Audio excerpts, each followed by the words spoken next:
And I quote, "I'll be there in a minute. Give me a second." Time is relative, folks. Time is relative. Yes. So, hey, cheers to everybody in the chat. They're a division rival. I don't care how many wins they get. Screw them. That wasn't the take I was expecting to hear. I want to gush over watching live Chris Tanev. I think that we completely underestimate the skill it takes to play defense. One highlight or several highlights does not a Calder trophy make. I'm stepping in here. I'm going to be the crotchety old man here. They need to learn patience. They need to understand the tension, everything, and the drama. How dare! Look at this. How is McDavid not getting a penalty? You guys need to calm down with this, okay?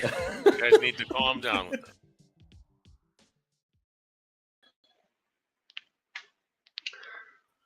I know for a fact that there was no way in hell that you were calm on Monday after the Game 7 win of the dramatic Game 7 win of the Toronto Blue Jays.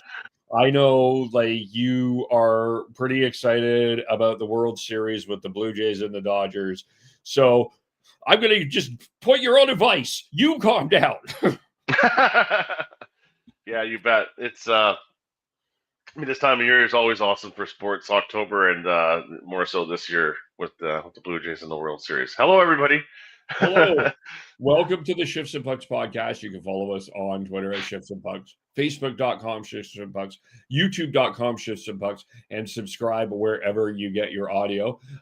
We say hello to the land of Calgary, Alberta, where there's been some interesting things going on this week as well. We may get to the Flames a little bit later, but how are things in Calgary, Sean? Well, I'm quite happy that the election cycle is over here at this point. I am totally done with it. Yeah, I bet. Actually, technically, it's not. We've got a recount. Happening, which I don't see it changing anything, but it's been good. So what is it? Stamps versus Lions next week in the West semifinal in the CFL. Yes, big win for the Lions as well. What a day it was yesterday for BC sports. You had the Canucks and the Lions playing at the same time, and then the Blue Jays going on as well. So Whitecaps are still going. My dad, he's driving out to deliver his old sailboat now out to Thunder Bay. So he was in Brandon at a sports bar, and they had all three games on. They had the Lions game, they had the Canucks game, and they had the Blue Jays game. So he was quite happy. Good. Yeah. It's been quite something. I mean, even like the PWHL team unveiled their uniforms this week as well. So it's been and the Whitecaps, let's not forget them. Although some people like volleyball can't find them on the television set, they're doing a playoff run here as well. So that's pretty. And then exciting. With the Blue Jays, it was former Vancouver Canadian Barger with the Grand Slam on Friday night. Yeah.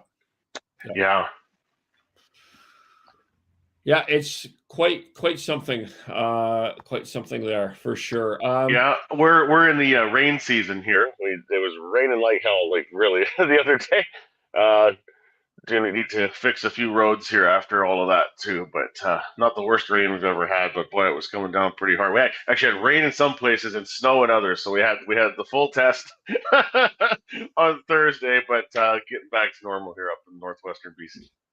And then you got there was a snowfall warnings on the Coquihalla and in Merritt and stuff like that too. So we've got some pretty wet weather down in the wet coast of Vancouver, and we'll start with the news in Vancouver here before we get to the games. The big news this week, I guess, in terms of transactions was Lukas Reichel was acquired by the Vancouver Canucks for a fourth-round pick in 2027. Reichel had one really good game against the St. Louis Blues this year. It was a 3-point game on October 15th. He overall has 4 points in 6 games, 58 points in 175 games.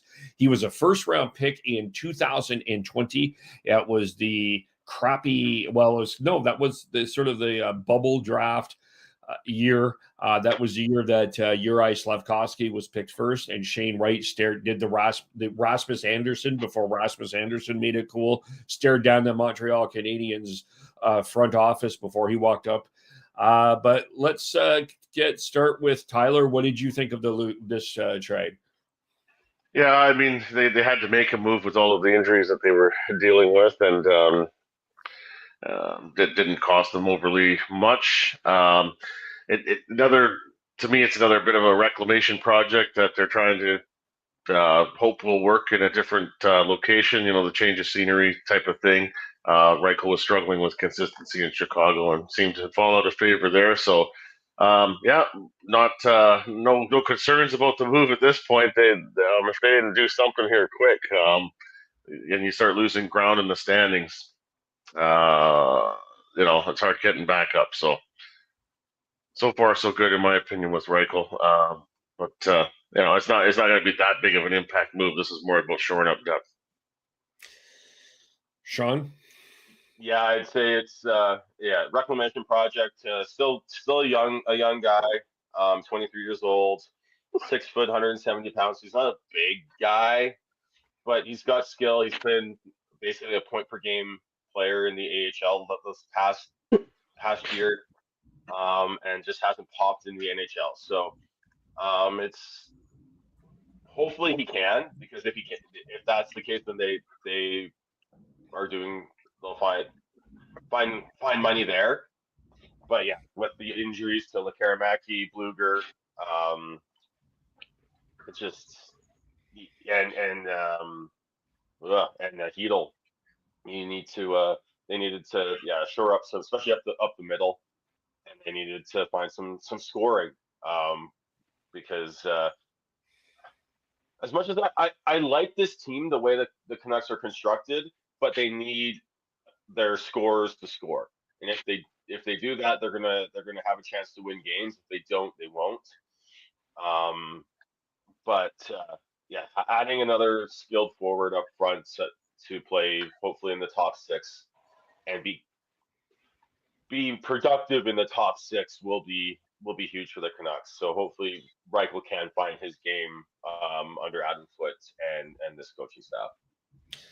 Yeah, long-term injuries to Filip Chytil. Well, long-term is we just don't know when Chytil's back. Bluger is a while away. All three of them. Lekaramaki is also a while away. And even on the blue line, Derek Forbort is injured as well. So they are dealing with injuries at the start of the year. So it has not been great. Of course, Filip Chytil was playing really well until he got hurt at the Washington game, and we discussed that hit last week. Tyler, if you had anything to add up, we thought it was a minor and late, but that was it. But I don't know if you wanted to, as a referee, had any thoughts. Well, the thing is, in the NHL, is they never really want to call it exactly like the rule book says, do they? There's just so much discretion that's involved. So it's often flip a coin with these kinds of plays, and I think that's one of them. I think it meets the definition of the penalty, but depends on who the referee is and what angle they're looking at and all those kinds of things. So, I know that's a bit of fence sitting, but it really is one of those ones that's not clear cut. Yeah, fair. Just on the topic of injuries, we finish our thought on that, and then I'll just go back to injuries here. Go ahead, Sean. Yeah, I was saying, it's just that's the thing with the officiating that these days, and there's a lot of hits and plays that, like, by the letter of the law, they're a penalty, but it's by discretion. The angles. Again, I'm talking stuff that Tyler's taught me. When it comes to looking at these, is the angle that the officials see as opposed to the angle that we see on television, or whether or not you're at the game or not. It's all different. So I think it is tough. There's a couple hits already this week with other teams that looked. Yeah, you could say it would be boarding or charging, hitting, or hits to the head too. but Mhm. weren't called. So it's all about angles. It's such a fast game. That's what I think people completely forget when we talk about this, because a lot of the replays are slowed down, so it's a lot easier to see the infraction. But Mhm. in real time, at real speed, it's so much harder. If you've ever officiated or ref any sport, regardless of what it is, it's a lot harder when you're doing it. So I think it's yes, you can yell and scream and call the league unserious, but that and whatever, however you want to do it, but it's so much harder than Yeah. people make it out to be. Yeah. Yeah. Just wanted to comment on. I guess Rick Dollywell first reported it. Now we heard this from Elliot Friedman last night as well. But the Canucks apparently showing some interest in Pavel Zacha. So that's something to keep an eye on. With the term left on his contract, I believe 2 years. How much would they have to get up to acquire him would be noteworthy as well. Could be some changes here for the Canucks depending on how this next stretch of games goes. Yeah, well, let's start by looking at last week, and we can keep Pavel Zacha in mind here. But it was a 3 losses for the Canucks this week: 5-1 to the Pittsburgh Penguins, who, as I said last week, I think Kyle Dubas told the Pittsburgh Penguins we're going to do a rebuild, and Sidney Crosby said, "Not on my fucking watch are we doing any fucking rebuild. We're winning. Shut the fuck up."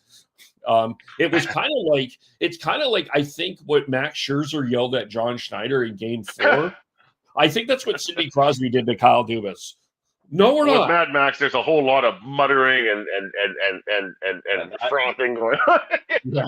Yeah. But 5-1 to the Pittsburgh Penguins. I was working Thursday. I had a busy night, so it was hard for me to watch the game on at work, the Vancouver Nashville game. But I was talking to somebody at work that was watching in one of the stations that was watching the game, and he basically said the Nashville game, you're not missing much. And that was kind of a dull game, admittedly. Vancouver Nashville, but Nashville wins 2-1. An interesting game last night against Montreal. The Canucks are up 2-0, and then this Montreal Canadiens team is really legit, folks. I think you need to really look out for this team. I think that they could cause some. They're not going to win the cup this year, but they are going to. They are a very exciting team to watch. They come back. They score 4 straight goals. One more goal from the Canucks makes it 4-3. So 0-3 this week. But let's try to kind of build this into some sort of Canadian sandwich. And we'll start with Sean. What worked this week? What did you see that was good this week? Well, we're starting to see the PD's plague turn around, and we got got 3 points last night. His game, even up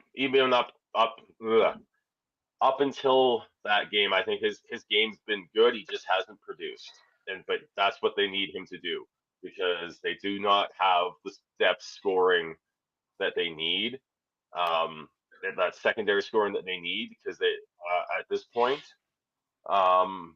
Well, for me, I think that it is that Demko continues to show that he's Demko, and yeah, I think that's the good part. I think it's seeing that their stars are starting to show through again, and that's what this team, they deserved a better fate last night.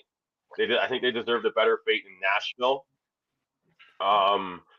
That Nashville game, yeah, it was dull, but it was they end of a long road trip. You're dealing with a fuck ton of injuries.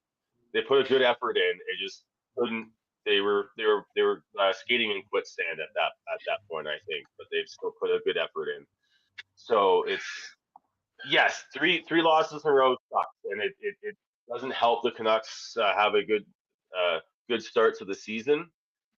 But I think this team's closer than a lot of people are the Chicken Littles are making it out to be. Yeah.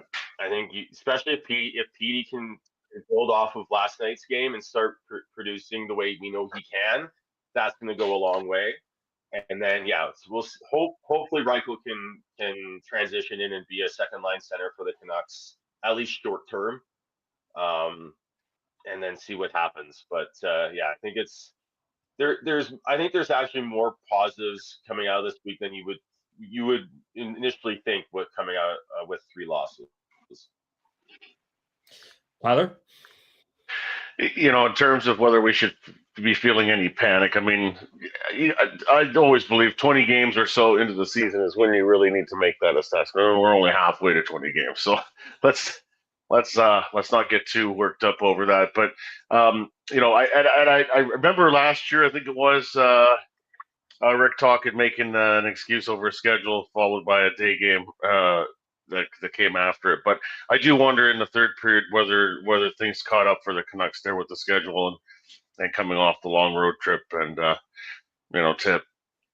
have it kind of fall apart against Montreal like that is unfortunate for sure. But to Kevin's point, the Habs certainly are a legitimate team this year. It's not, I wouldn't call that, pissing it away against a weak team. I mean, they were up against some pretty strong competition there yesterday.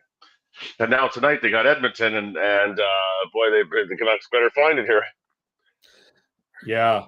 A couple of other, I think a couple of other things that I would add that is working. I think we're seeing some progress for Ratu and Max Sasson. Sasson scores in Nashville. I think that this guy is going to be.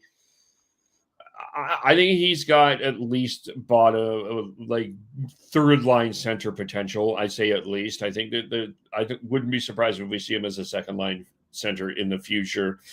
I think he's making a lot of progress. There, that Abbotsford line, when they're on the ice, they do make things happen. And I think Ratu is also making some steps as well. He led the team in faceoffs last night.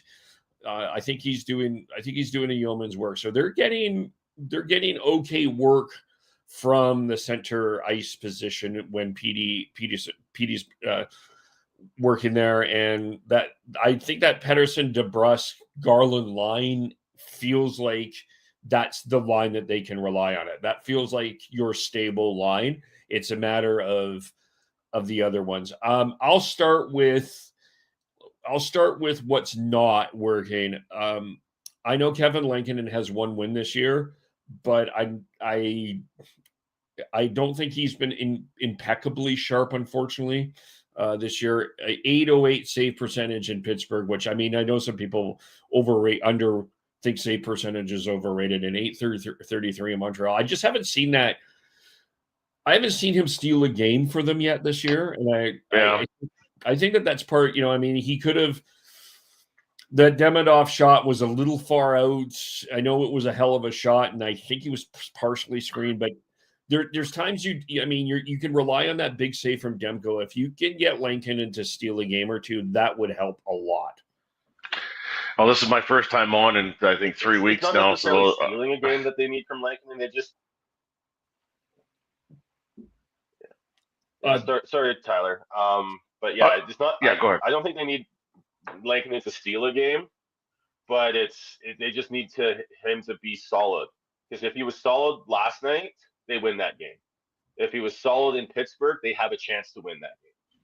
So I think it's they just need him to be solid, and we know he can be. And being a backup is very difficult because you're not in a proper routine.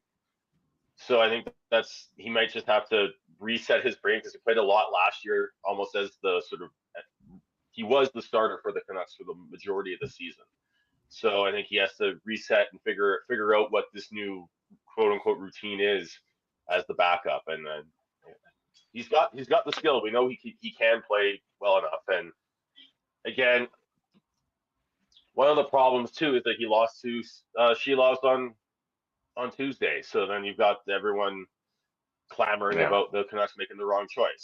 So, which again, it's way too early to make that decision or even bring it up at this point.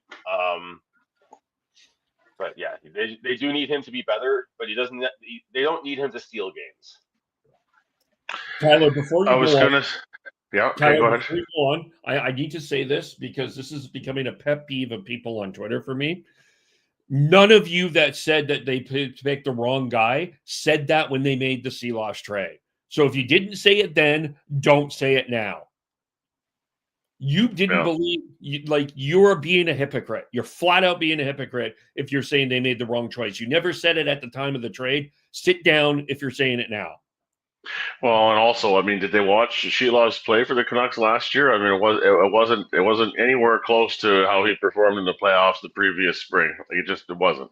So, anyways, we digress. I was just going to say earlier, this is my first time on the show, and since I was at a game, that was the St. Louis Thanksgiving game, and Lankinen got the start in that one, and yeah, it just did not inspire much confidence watching how he played. I mean, he came out onto the ice and had a big fist pump and seemed ready to go, and then it was right from the get-go struggling to contain the puck. And not that was a game that he cost the team, but it speaks to what Sean said. You know, you need at least solid from your backup, and I'm not sure I would even give it that level of a passing grade. Yeah. Mm-hmm. I'm going to ask this question because this is the other one that isn't working, but maybe I'll ask it to you two, and maybe you guys are seeing something a little bit different. But what are we thinking of Evander Kane? Oh. So speaking of the game that I was at, my dad texted me during the game and said, "Is Kane playing?" And frankly, I had to wonder if he was. We knew that this would be a bit of a risky acquisition, didn't we? I mean, just with where Kane's at in his career. But yes, very underwhelming to date. Sean? Did we lose Sean? I mean, for me, this is what I expected. Like, he's going to have good games. He's going to have impactful games with the physicality. But he's also going to have quiet games, and he's also going to make dumb decisions and take penalties. The issue is that the Canucks are hoping that he could provide a little bit more offense, and he hasn't. So I think it's this is why they need Lekaramaki back. They need Hedel back. They need Lukas Reichel to come in and produce. Because I think Kane slots in as like a third line player, ideally, and they're hoping that he can find a way to be at least a second line player right now. So I think that's the major problem. It's not necessarily. It's a combination of Kane not playing well enough as well as him playing too high in the lineup. I think that's the thing too, to be fair, is unfortunately he's playing too high in the lineup, and it's not because Adam Foote I don't think Adam Foote wants him there. I think he wants him in the bottom six, and he probably can work with Kane and Sherwood and create some havoc. But unfortunately with the injuries, the way that they are, it's just not going to be, it's not the way it is right now, unfortunately. And he's clearly a bottom six guy right now at this point. His foot speed isn't there. But the Canucks don't really have another option at this point. And that's why I think you hope Lukas Reichel can make a bit of a step. I mean, we had 20 shifts last night, and all things considered, I mean, he's traveling from Chicago to Vancouver. He gets in late. The game's at 4:00 in Vancouver time. That's not a bad start. I mean, all things considered, it's one game. We'll see what happens, right? So going forward. Mm-hmm. What can the Canucks build on from this week? I think I don't know, Sean. It's Petey's time to build on that the game he had last night. If Petey can start taking over game, like the production and leading the Canucks in the offense, then I think a lot of the issues won't fall away, but will be mitigated, and they'll start winning. They'll start winning games. So again, it's Petey. Like the Canucks' success this season is going to come down to how well Petey plays and how well he produces offensively. So last night's a despite the loss, was a good step in the right direction. Yeah, and one, with Petey, if he's starting to get hot, just keep riding the hot hand here. Like, don't short change ice time. Just play him. Just play him. Let him keep the groove going. Don't be reluctant with that. That's why you're paying him. Yeah. Well, it wasn't only the offense of this week too. I mean, him and Nick Suzuki had a couple of really good collisions. That was a really good matchup. He has I believe, according to Adam Kierseblatt, 19 block shots this year. So he's doing it on both ends of the ice. So that, I think, is a good thing.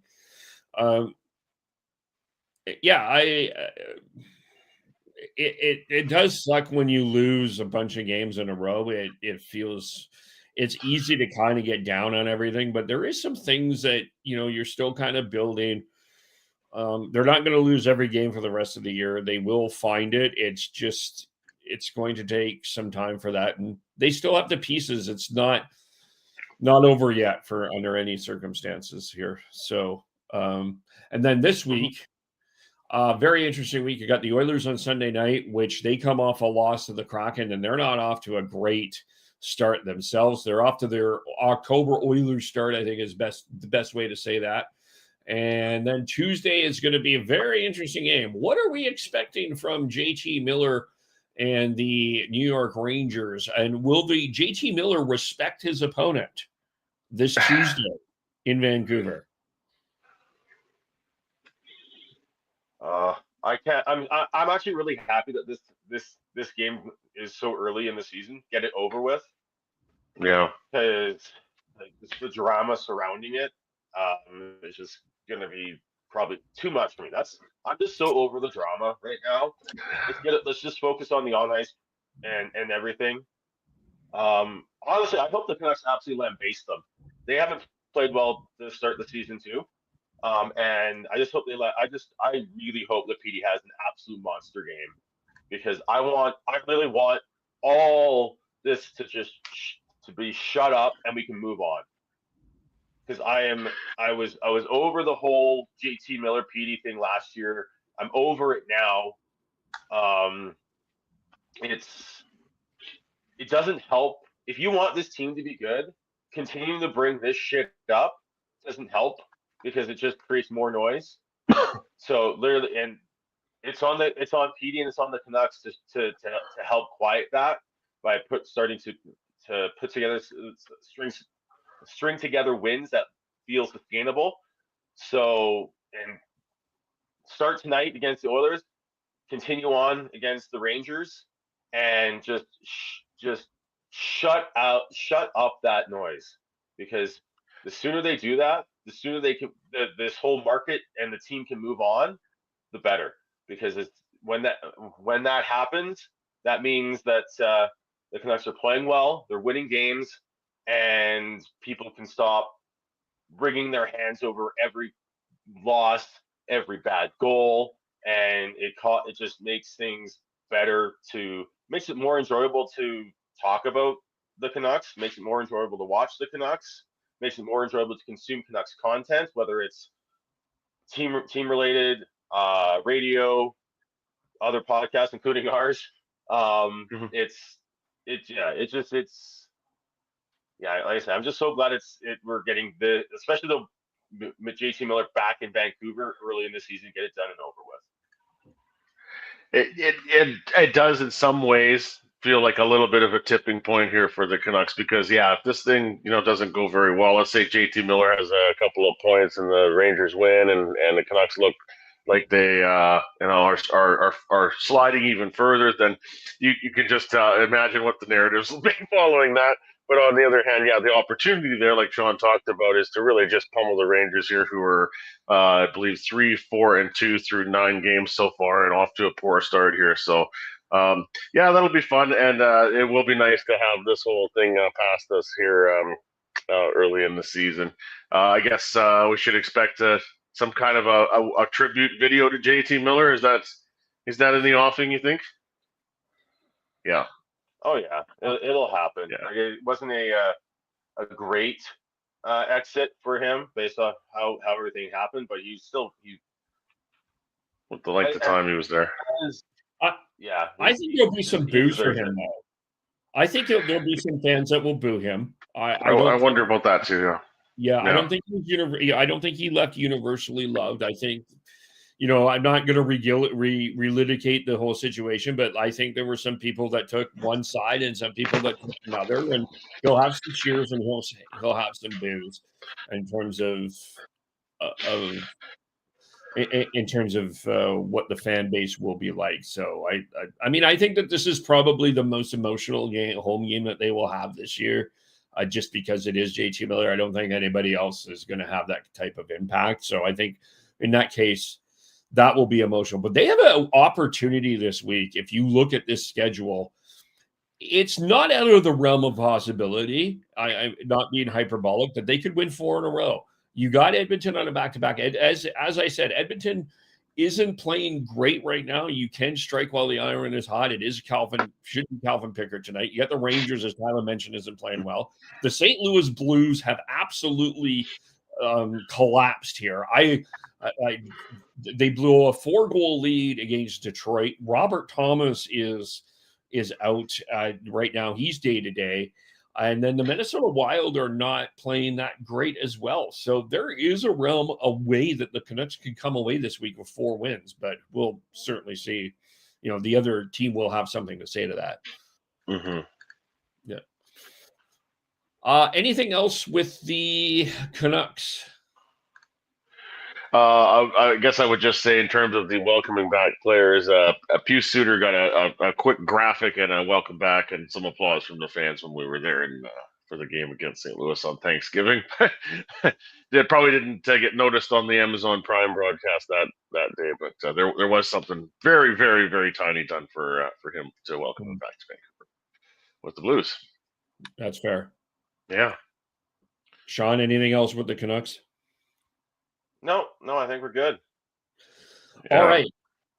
Tyler had an interesting week. He always has interesting weeks, but Tyler, you had a particularly interesting opportunity. I thought maybe let's give you some time about that. I wanted to give Jordan Tutu his flowers. He made an appearance up in our region here on Thursday evening. To give a very enlightening talk to the people of Gatineau, which is about an hour and a half drive from here, an hour and 15 minutes northeast of here. And people there or other people could describe that it's a Gitxsan First Nations community. You could describe it as remote, except that Jordan Tutu comes from Rankin Inlet, Nunavut, so we're talking really remote there. And it was nice to see him again. I mean, the guy looks in great shape and looks happy, and he spoke lots about being a family man now and everything, but hearing the stories about losing his brother to suicide, his struggles with alcoholism while he was playing in the NHL was very powerful. He spoke about basically an ultimatum from Barry Trotz, like, take the help we're offering you or you're done. And he did, and then you'll remember he came back and played for the Predators in the 2011 Stanley Cup playoffs and was an impact against the Canucks in that 6-game series, and then had to fight for a spot with the Devils, and Lou Lamoriello showing belief in him, and Jordan beating out a couple other very established players to make the team, just with that tenacity and that wrecking ball style of play that he was known for. So just wanted to acknowledge that it was great to see him up here. He did a meet and greet with everybody that wanted to. There was hundreds of people there. It was fun to be invited to watch that talk, and it's been nice to see in his post-playing career that he's continuing to do the tour for the Indigenous peoples of Canada and going all over the place and trying to inspire people to find a better life for themselves. I mean, it's a great example. I mean, if he can make it to the NHL, why can't any of those people put their minds to it? Yeah, it was a lot of fun. Good to hear him feeling better, and good to see that recovery, and because he did have he had his battles for sure. I think he had everybody when he talked about how he didn't win the Stanley Cup, but every day he looks at his three little girls and he sees 3 Stanley Cups in them. That's when everybody was starting to come apart during the time. Hmm. So yeah, he seems to be very at peace with his career and where he's at these days. Yeah, it was quite a I was just thinking when you were talking about that story. Of course, I don't know if you guys got to see the Brandon Montour interview from yesterday about him losing his brother to ALS. Yes. And there was a really poignant moment in last night's Oilers-Kraken game where Vasily Podkolzin, who apparently lost a family member as well, kind of walked up to him and said, "Hey, I'm sorry about your loss." And it's just kind of look. We've always said this. We're not dismissing the issues that are going on in hockey. It's not perfect, but I think there's a brotherhood and there is a lot of respect that ends up happening. And I also think before you start tweeting that players are useless on the ice or sending these, they're human. Like, they are dealing with real life stuff, and that affects us more. Even if you're making $11 million or $20 million, there's still a human being on the ice, and the stories like that just remind you it's hard, right? Like, Yeah, this whole experience listening to Jordan Tutu was a reminder that they're just people too, that are talented at hockey, and yeah. he had his challenges growing up and had challenges when he went through his career, and he's still trying to deal with all that. Yeah, for sure. Let us talk about the team that we usually talk about. I talk about in the other portion of our podcast. The Calgary Flames are off to a horrendous start. They won their first game against the Edmonton Oilers in a dramatic comeback and a shootout. But had they have not that, they would be the only team that without a win to start this year. They have lost every other game since, and this week was been a hell of a week in Calgary. You had and I want to be clear about the national media took this the wrong way, but Dustin Wolf said that I can't score goals, which he literally cannot. He is a goalie, and the Flames have scored 1 goal after that Oilers game until they played the Winnipeg game. So he didn't throw his team under the bus, but it did get a national conversation. You now have Nazem Kadri. The no trade list went to a 13-team no trade list, and now his name is in the news with him playing 6 games away from playing 1,000, and then keeping an eye on that, whether he will be traded. And now today, guys, Matt Coronado is a healthy scratch. Coronado, who they signed to an 8-year contract in the offseason, he is a healthy scratch. So what are you guys seeing in Calgary? Are you surprised by this, or what? Well, first of all, the whole I can't score goals thing, it doesn't really matter to me what the context is. When the goalie says that, it is pointing the finger at the rest of the team to some extent. He may not mean it to be toxic, but it is at least an expression of frustration that frankly isn't helpful. What is it any different than what Stolarz did to the Leafs? Well, it's probably in the same category for me. Yeah, Sean. Yeah, it's not helpful, but again, it's one of those comments that